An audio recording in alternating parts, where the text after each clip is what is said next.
Salut, c'est Trado. Voilà ma vidéo de mise à jour pour l'indice parisien. Alors, comme je disais dans la vidéo de ce week-end, la tendance commençait à franchement se dégrader et c'est vrai que ça sentait le pâté. Et la séance d'aujourd'hui ne fait que confirmer ce que l'analyse technique montre maintenant depuis pas mal de jours. Il y a une fragilisation de la tendance haussière et le fait que on est ouvert en gapant le canal noir ne laisse pas augurer de choses fantastiques, hein. Donc clairement la rotation à l'intérieur du canal noir ne se fera pas.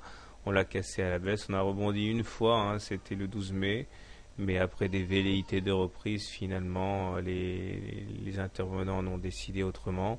Nous venons mourir sous les 4000 points et on voit que même si le plus haut du jour est quand même moins grave, hein, que le niveau d'ouverture, on est venu donc échouer contre le bas du canal noir et je considère qu'il est mort.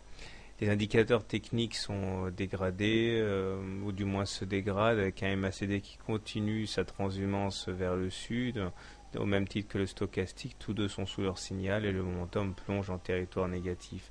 La M20 n'est toujours pas baissière, donc pas de panique si vous êtes haussier, hein, vous avez encore de l'espoir, mais il est clair qu'étant donné que nous sommes sous une M20 plate, la tendance est au mieux neutre, au pire, elle commence à devenir baissière.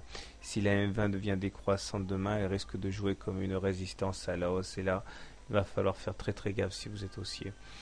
En tout cas, on sait qui a gagné du canal noir ou de la fourchette d'Andros bleue, puisqu'effectivement, après avoir échoué à passer le haut de la fourchette d'Andros bleue séance du 13 mai, aujourd'hui on se rapproche dangereusement de la médiane, qui est l'objectif naturel de cette fourchette. Donc clairement, si on fait un petit peu d'ordre dans ce graphe et qu'on enlève le canal noir ici qui maintenant est pour ainsi dire caduque, hein, on peut tracer un nouveau canal. Alors il faut savoir qu'en trading il est très fréquent de tracer des canaux avec 3 points, hein. C'est même assez recommandé. Donc voilà quel serait le nouveau canal à suivre du regard. Et on peut voir qu'il est déjà respecté, puisque là les plus bas du jour viennent en fait quasiment tester ce bas de canal. Vous voyez l'intérêt de tracer des canaux avec 3 points, hein. Et il y a de fortes chances pour qu'il soit retesté demain. C'est lui maintenant qui est le dernier rempart avant d'aller chercher la médiane. Alors si vous êtes haussier, vous pouvez acheter sur contact avec le bas du canal bleu ou alors éventuellement attendre un retour sur la médiane. Si vous êtes baissier, vous aurez un bon point d'entrée lors d'un contact avec la M7 ou la M20.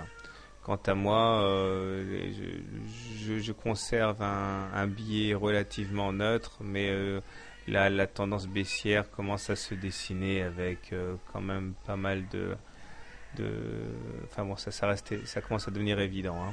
Voilà, bonne soirée, bon trade et à demain.